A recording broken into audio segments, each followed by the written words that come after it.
Oh, hell yeah. Let's do this. What's good? It's Woog.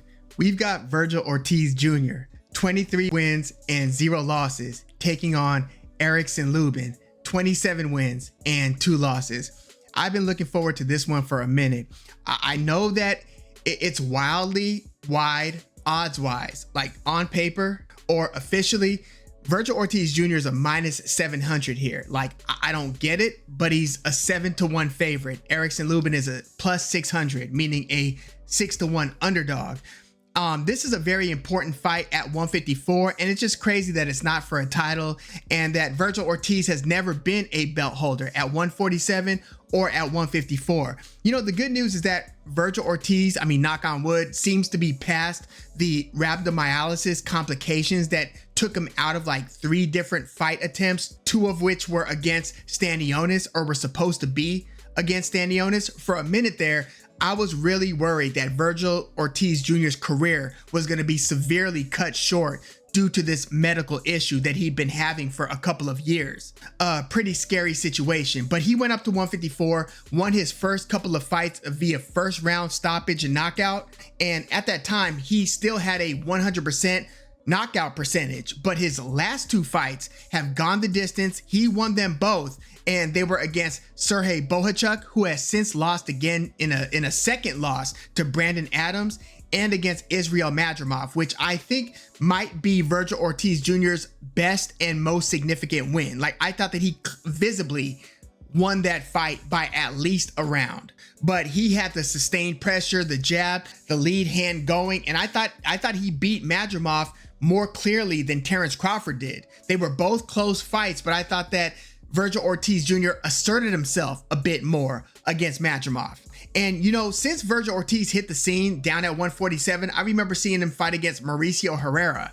There's just something about the zip on Vergil Ortiz's punches. There's just a ferocity to it, an intensity, punch for punch. And I'm like, man, keep your eyes on this guy because he's electrifying punching wise. And the matchup that we all wanted was basically top prospect contender against top prospect contender. At the time, it would have been Vergil Ortiz versus Boots Ennis. That didn't happen, still hasn't happened, but they are still kind of circling each other at 154. We see that Boots Ennis just made his 154 debut where he won in a first round knockout against Wisma Lima, a much lesser fighter, but with a good record and a good profile. Just no significant wins against top opponents. So Boots Ennis looked great against Wisma Lima, but there is a lot of criticism over his fight-by-fight schedule. I know that he beat Stanionis to unify titles at 147, but I thought that Erickson Lubin made a good point. Like, hey man, if you're really that guy and you're storming the gates at 154, you had a chance to fight any one of us, and you chose to fight Wisma Lima. So don't start talking that I'm going for the best now. What was up with that opponent selection in your 154 debut? And I get it. Like, you look at some of the greats throughout the years, when they go up a division, they often are gunning for one of the top guys. Like, we see that's not like an undoable thing or an uncommon thing. Boots Ennis didn't do that. So I wonder, because, you know, it looks like there were attempts to make Boots versus Ortiz and that Boots passed it up, just like it looks like Boots versus Brian Norman at 147 was supposed to be a thing, but Brian Norman at the time passed it up. Well, then Boots moved up to 154, and we still want to see Boots Ennis versus Vergil Ortiz Jr. And 154 is so good that I've named all of these guys and still haven't named one of the 4 champions or belt holders at 154. That's how good and deep the division is. But although we want Boots versus Vergil, which at this point wouldn't be for a title, I kind of suspect that Boots might go another direction and fight the lesser belt holder in the division, which is Abbas Barao, who won a vacant title fight against, I think, Yoenis Tellez. Well, I think that Boots Ennis is actually well positioned to go against him so he could claim a 154-pound title. I wouldn't like the move. I'd rather see him fight one of these top 8, top 10 guys in the division, but that's what I suspect is about to happen. Now, in terms of the other belt holders, aside from Barao, it's Sebastian Fundora, Bakram Murtazaliev, and Xander Zayas. Those are your 4 champions right now. But in terms of public perception and like how Ring has the fighters in the division ranked, they have Vergil Ortiz at number 1, then Sebastian Fundora at number 2, and then Madrimov at number 3, Murtazaliev number 4, Jaron Ennis, Boots is number 7, Erickson Lubin is actually number 5. And again, although we want Boots versus Vergil, I'm like, not so fast. Vergil's got a tough task on hand against Erickson Lubin, who several years ago was a super young emerging prospect contender in the division. He took on the more highly touted, the more proven Jermell Charlo. I remember when they made that match, I'm like, damn, isn't this a little soon, Lubin? Lubin was like 22 at the time. I mean, he's still in his 20s, but he was 22 then, or rather he just turned 30. He's 30 now, but he was 22 when he fought Jermell Charlo, which ended up being one of Jermell Charlo's most electrifying performances. First round knockout, it was beautiful actually. Erickson Lubin just ducked right into a low placed right hand, and you had to watch the replay a couple of times to see exactly what happened, but it's almost like there was a magnet in Jermell Charlo's glove that forced Lubin's head to duck right into it. And it was such a short right hand and it was so low that it didn't even look like a significant punch landed, but when you look at the right angle, you're like, oh man, he ducked right into that thing. Erickson Lubin was splattered on the canvas. Shocking knockout. He had his arm extended. He tried to get up. He actually beat the 10 count, but his legs were so stiff and his body was still so out of it that the ref waved it off. Beautiful knockout. And you know, it was one of those dare to be great moments for Erickson Lubin, and I could kind of get why Lubin's like, hey Boots, why don't you fight one of the best? Because Lubin actually tried to do that. It kind of backfired in that case. Again, he was 22 years old, got knocked out by somebody who would go on to become the undisputed champion in the division, but I always respected Erickson Lubin for trying to do that. Then he won a few more fights. He stopped Jason Rosario, and then he fights Sebastian Fundora. And this ended up being, would you believe it, in a Fundora fight, a bit of a slugfest, and Fundora just outlasted him. He dropped him. Lubin also actually hurt and dropped Sebastian Fundora, but Fundora was just pummeling Lubin over time. And it wasn't Lubin's chin that betrayed him. Like, he was upright for just about that whole fight, but his skin and his tissue, his muscles, if you look at his face, he looked disfigured after that fight. And then I think it was after the 9th round or maybe 8th round, they looked at Erickson Lubin and they just waved it off. You know, the corner and ref agreed that that's enough. You look at his face, that is like, he was almost unrecognizable at the end of those rounds against Sebastian Fundora. Good fight though, competitive fight, but damn, Fundora is an absolute handful if you don't drop a bomb on him like Brian Mendoza did in that one fight. I don't know how else you could really handle the 6'5" towering Inferno. But yeah, that was another great opponent that Erickson Lubin fought. Then after that, he stops Luis Arias. He wins a controversially close disputed fight against Jesus Ramos. And I want to touch on this one for a minute because as I size up Vergil Ortiz Jr. versus Erickson Lubin, I'm looking at Lubin versus Jesus Ramos. Now, Lubin is a lefty. He's a southpaw. Vergil Ortiz is orthodox, but Jesus Ramos was so in control after like the first 5-6 rounds against Lubin. Like, I think the unofficial scorecard, Steve Farhood had it like 5-1 for Jesus Ramos against Lubin. But then I think it was a 10-rounder, Jesus Ramos took his foot off the gas and Lubin started to kind of battle back, and he was really the only one doing significant work after like the 6th round. And I don't know what happened to Ramos after that, because Ramos was backing Lubin up. He was working Lubin's body, kind of beating up on Lubin a bit. He had Lubin against the ropes for several different moments of that fight. I'm thinking if Jesus Ramos, who is a good fighter, and that controversially close disputed loss against Lubin is Ramos's only loss.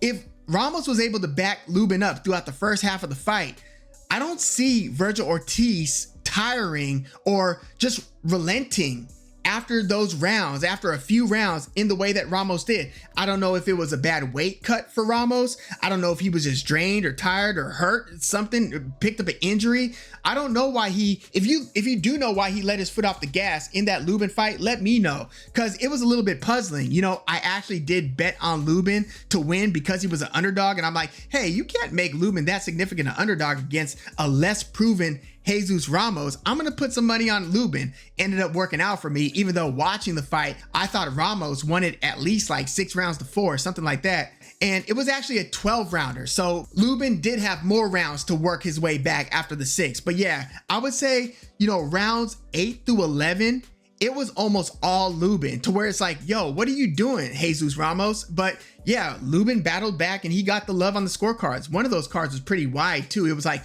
117, 111. I just don't get how you could have that scorecard. If anything, I thought that Lubin might have fought to a draw 114, 114, or might have edged it 115, 113, but it was a unanimous decision for Lubin. And 2 of those scorecards were, one of them was 116, 112, 8 rounds to 4, and the other was 117 to 111, 9 rounds to 3. So the judges evidently didn't see it the way that I or many others saw it. But I've always wondered, why did Jesus Ramos look so bad and so lethargic and so non-aggressive in the second half of the fight after all the success that he had in the first half of the fight? Now, even in the first half, Lubin was finding moments to kind of counterpunch effectively, find those little pockets where Jesus Ramos's aggression was kind of used against him. Lubin was doing some of that, but again, he was also getting backed up, and he was, even when he would put his guard up, he was getting hit and clipped with some of those shots, and especially to the body. So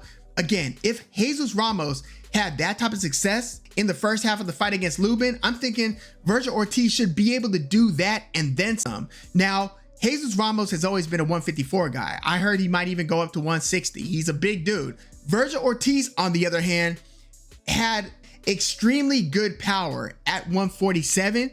He's still a hard puncher at 154. Again, he stopped Thomas Delorme and his other opponent in the first round, Fred Lawson, I believe, in the first round of their fights at 154. But he didn't drop Madrimov, and he got dropped himself. He got dropped twice against Sergey Bohachuk, and he won the fight close. It could have gone either way, but he didn't drop Sergey Bohachuk. So he still hits hard at 154.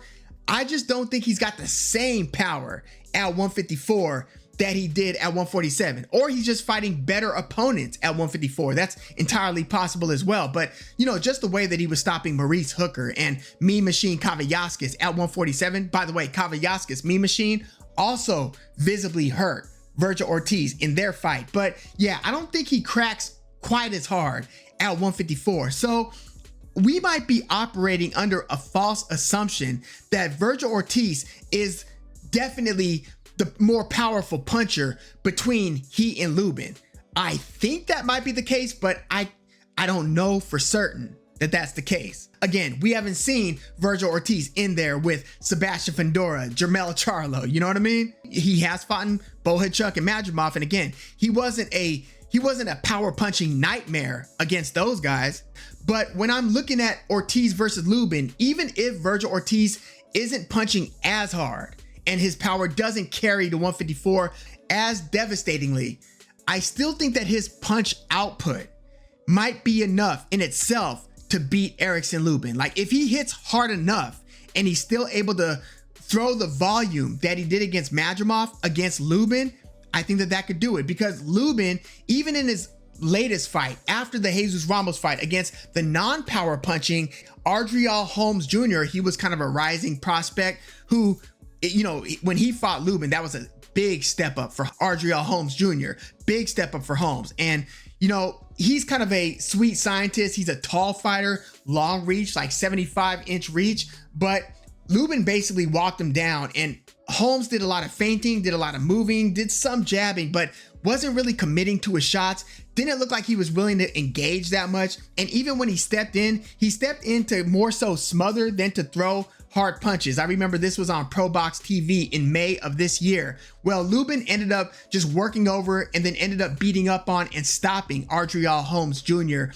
in the 11th round. So if you're not a top-notch guy, again, his only losses are to Fundora and to Jermell Charlo, even though, again, many thought Jesus Ramos should have won against Lubin. If you're not top-notch, you're probably not getting the win against Erickson Lubin. Problem is, I think that Vergil Ortiz Jr., even at 154, is still top-notch. And again, if you look at his punch output, even in those rough and tumble fights against Bohachuk and against Madrimov, the fact that Vergil was still able to keep on coming forward, keep his foot on the gas, keep pumping that jab, keep throwing that left hook to the body and up top, keep on letting his hands go, even as the fights hit those, those dog day rounds where it becomes a grueling slog. I'm talking rounds like 6 through 9, right? Vergil Ortiz was staying active. Even if Bohachuk was winning some of those rounds, Ortiz was still throwing punches. I see too many moments, especially early in fights, in Lubin's fights, where he's just not doing enough. Like, even when he's applying pressure, sometimes he's too patient. Sometimes he's standing there looking a little too much. Sometimes he's letting the aggressor back him up into the ropes too much and too patient when he's kind of, rolling with some shots and looking for opportunities to counter. It's the other guy who's winning those moments. And unless you've got something to really turn the fight around and to really hurt Vergil Ortiz, which is very possible. Like, I could see Vergil Ortiz getting overly aggressive, getting caught with a counter and getting dropped by like a Lubin left hand, like a straight left, or even a Lubin jab if it's well timed, or a Lubin right hook. Lubin will throw that lead right hook sometimes, and it's pretty effective when he's letting his hands go. But even if he's got those moments, even if he puts Vergil Ortiz on his butt, I think that the tenacity, the doggedness, the fact that Ortiz is just unrelenting. Remember I said Jesus Ramos relented? Vergil Ortiz does not relent. And I think that if he just fights a Vergil Ortiz style fight, he will at least win enough rounds to beat Lubin. And that, again, is even if Lubin drops Ortiz somewhere along the fight. Now, will Lubin's southpaw nature give Ortiz problems? I mean, it's possible that, Ortiz's lead hand isn't as busy, but I don't know. I mean, I do know that Ortiz's last southpaw that he fought was Michael McKinson, and he stopped McKinson, but McKinson is more of a tricky guy. He's a back foot guy. He's moving around. Like, Lubin will step forward, he's a little bit more, he's a lot more aggressive, really. He's working behind the jab. He'll go to the body, even though in these last couple of fights against Ramos and against Adriel Holmes, I didn't see Lubin going to the body as much as he used to earlier in his career before he got stopped by Fundora. Like in Lubin's fight against Terrell Goucher, which went the distance, but Lubin won. Terrell Goucher is one of those other, gatekeepers or litmus tests, If you're the real deal, you should at least edge the fight against Terrell Goucher, but he's usually in the fight and competitive. Like when Tim Tszyu was like on the rampage, Goucher was his first American or opponent when he came to the States, and Goucher actually dropped Tim Tszyu early in the fight, and Tim Tszyu ended up winning via decision and then would stop his next couple of opponents. But Erickson Lubin is not like Michael McKinson. So will Lubin be able to negate the use of Vergil Ortiz's lead hand? Because that's where Ortiz's money is. Like, he does let the right go, but it's really Ortiz's jab and his vicious left hook to the body and up top. I think that even if Lubin is tricky in certain ways and is able to splash a few nice jabs and, touch Vergil with that, and is able to counter effectively in certain moments where he even buzzes Vergil a little bit, I, again, think that Vergil's nature and the way that he keeps on coming and just keeps on letting that lead hand go, I just think that he's going to outwork Erickson Lubin. But I'm going to give Lubin the benefit of the doubt, and I'm also going to, kind of stick with my current running thesis that Vergil Ortiz is a good puncher at 154, but not an insanely devastating puncher in the way that he was at 147. And so I'm going to go with that in determining that Erickson Lubin, who, had a shot. He had a chance to fight for the title, I believe, against Murtazaliev, but instead wanted to fight Vergil Ortiz Jr. And hats off to him. Although I would like to see Erickson Lubin get another crack at the title at some point. But being where he is, Erickson Lubin, he's 30 right now, but he's a little Joseph Parker-like in that the age itself doesn't really tell the full story because of how many tough fights he's been in, because he started fighting at an elite level in his early 20s, like Joseph Parker. Joseph Parker might be 33 years old, but in fight years, he's a bit older. Erickson Lubin might be 30 years old biologically, but in fight years, he's older. So Erickson Lubin really needs to at least fight a nearly even fight against Vergil Ortiz. Like, if he loses, there might still be a path to one of these title shots, but if he gets blown out or he gets dominated in some way, or it's a very nasty knockout for Vergil Ortiz or a brutal beating, I could see Erickson Lubin's career really being on the ropes, or at least his hopes of getting back to a title really being, in jeopardy at that point. Erickson Lubin, could really turn everything around if he beats Vergil Ortiz Jr. It would be his best, most significant win, and it would just springboard him into pretty much anything he wants.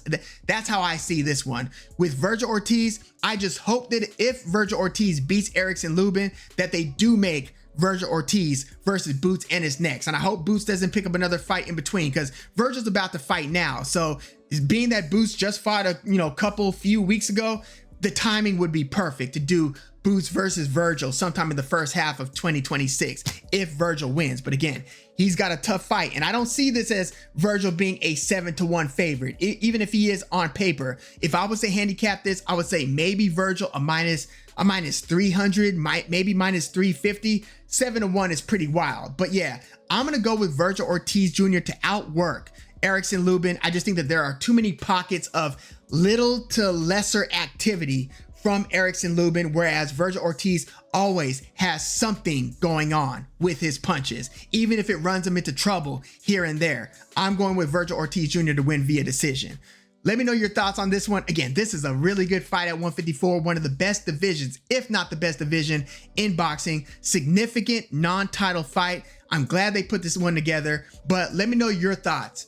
Who do you see winning this one and how? And what do you think about the 154-pound landscape? Xander Zayas, who would you want to see him fight? Would you want to see either of these? I would love to see either of these guys fight Xander Zayas. I think that it might be too soon, actually, for the champ, Xander Zayas, who is one of these title holders like Abbas Barral, who won it by beating somebody who is not, to me, of championship caliber. The way Xander Zayas did it was he beat the guy who upset Charles Conwell, who'd been a fringe top 10-ish 154 guy for a while. Xander Zayas beat the guy who upset him to win a title. So I don't look at Xander Zayas, he's a good fighter. He's a really good boxer. And I do think that he is talent-wise a top 6 to 8 guy in the division, but to me, he hasn't proven it with significant wins yet. I would like to see that change in his matchmaking going forward. I would like to see him fight a top 10-ish, top 12-ish guy in the division. But yeah, let me know what you think of Vergil Ortiz versus Erickson Lubin in the comments. Like the video, subscribe to the channel if you are into the fight talk. I'm Woog. Thanks for tuning in.